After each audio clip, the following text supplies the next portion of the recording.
Leo ningependa kutoa taarifa kwa umma kufuatia kazi ya kioperesheni iliyofanywa na Jeshi la Polisi tukishirikiana na vyombo vingine vya ulinzi na usalama na kufanikisha kukamatwa kwa mitambo ambayo mnaiona hapa, mashine za michezo ya kubahatisha.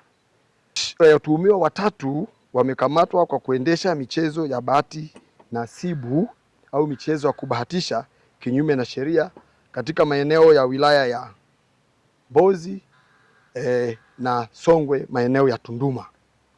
Ni kwamba Jeshi la Polisi mkoa wa Songwe kwa kushirikiana na Bodi ya Michezo ya Kubahatisha Tanzania pamoja na vyombo vingine vya ulinzi na usalama imewakamata watuhumiwa watatu kwa tuhuma za kuendesha michezo ya kubahatisha kinyume cha sheria.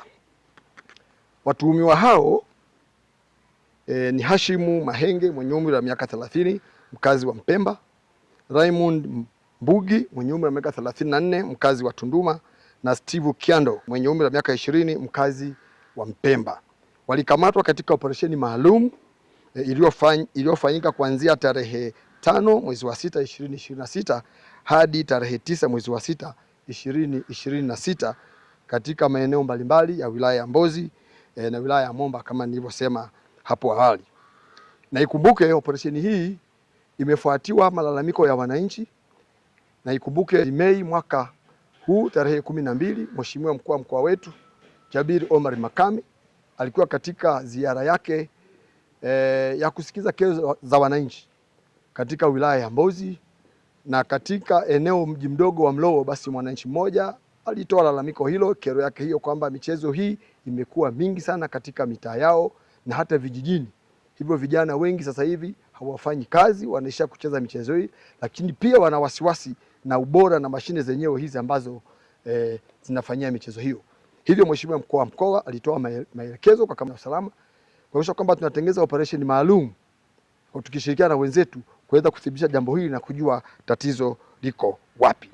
Hivyo katika operation hiyo watuhumiwa walikutwa wakiwa na mashine jumla 64 ambazo mnaziona hapa za michezo ya kubahatisha, zinaitwa slot machines, ambazo hazijathibitishwa na Bodi ya Michezo ya Kubahatisha Tanzania na zilikuwa zikitumika kuendesha michezo hiyo bila kufuata taratibu za kisheria.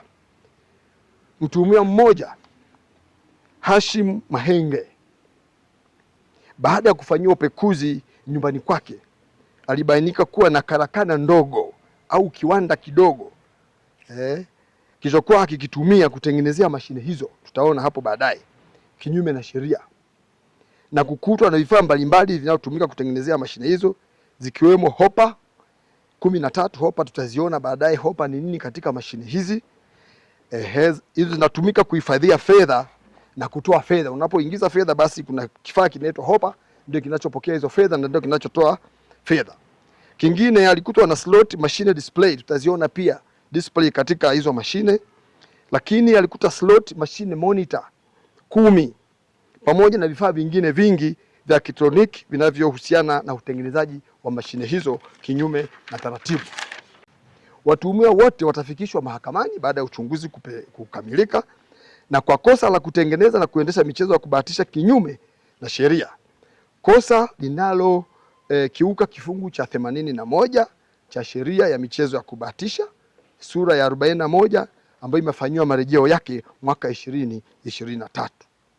Jeshi la Polisi mkoa wa Songwe linatoa wito kwa wafanya biashara kuacha kujihusisha na shughuli za michezo ya kubahatisha bila kufuata taratibu au kuwa na leseni halali, na kuwataka wale wote wanaoendesha shughuli hizo kinyume na sheria kujisalimisha na kusitisha mara moja shughuli hizo kabla ya kuchukuliwa hatua za kisheria, ikiwa ni pamoja na kuacha utengenezaji wa mashine hizi ambazo ni bandia, mashine fake. Na wananchi pia wanakumbushwa kuacha kucheza michezo hiyo wakati wa saa za kazi na kuzingatia shughuli halali za uzalishaji mali ili kujiletea vipato halali binafsi vya jamii na taifa kwa ujumla. Kwa hiyo pamoja na hii, lakini ni pamoja na makosa mengine yote, tuwatake wananchi basi watii sheria bila shuruti. Vyombo vipo, taasisi zipo. Unataka kufanya biashara yako, omba leseni, uelekezwe. Ujanja wa kupata fedha kwa njia za mkato Jeshi la Polisi mkoa wa Songwe hatuwezi kuvumilia na lazima sheria itafuata mkondo wake.